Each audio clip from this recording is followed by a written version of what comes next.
بسم اللہ الرحمن الرحیم۔ السلام علیکم ورحمۃ اللہ وبرکاتہ۔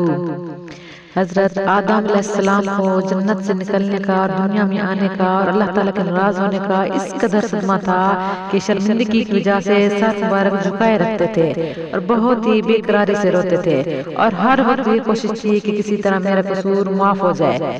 کہتے ہیں کہ حضرت آدم علیہ السلام حضرت حوا 300 برس ایسا روئے کہ آنسوں سے نہریں بہہ گئیں۔ تمام چرند پرند وہ پانی پی کر کہتے تھے کہ سبحان اللہ، کیا عمدہ اور میٹھا پانی ہے۔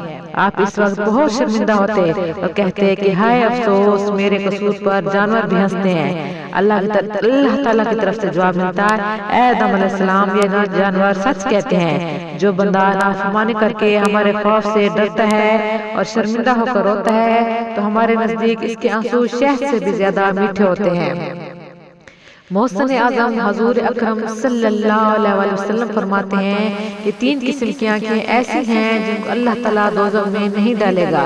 نمبر 1، وہ آنکھیں جو اللہ تعالیٰ کے خوف اور شرمندگی سے روئی ہوں گی، وہ آنکھیں جو گناہوں کی چیزوں کو نہ دیکھیں، وہ آنکھیں جو فرض نمازوں کے علاوہ نیند چھوڑ کر تہجد کی نماز میں جاگی ہوں گی۔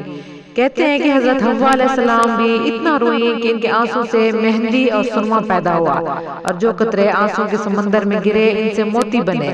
حضرت آدم علیہ السلام حضرت حوا کی جدائی کو 300 برس گزر گئے اور ایک دوسرے کی جدائی میں تڑپتے تھے کہ اچانک حضرت جبرائیل علیہ السلام آپ کے پاس آئے اور فرمایا کہ آپ حج ادا کریں۔ آپ اللہ تعالیٰ کا یہ حکم سنتے ہی حج کو چل دیے۔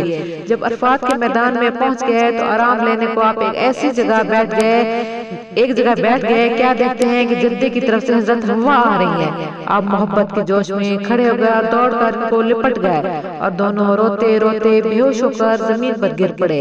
یہ حال دیکھ کر فرشتے بھی رو پڑے۔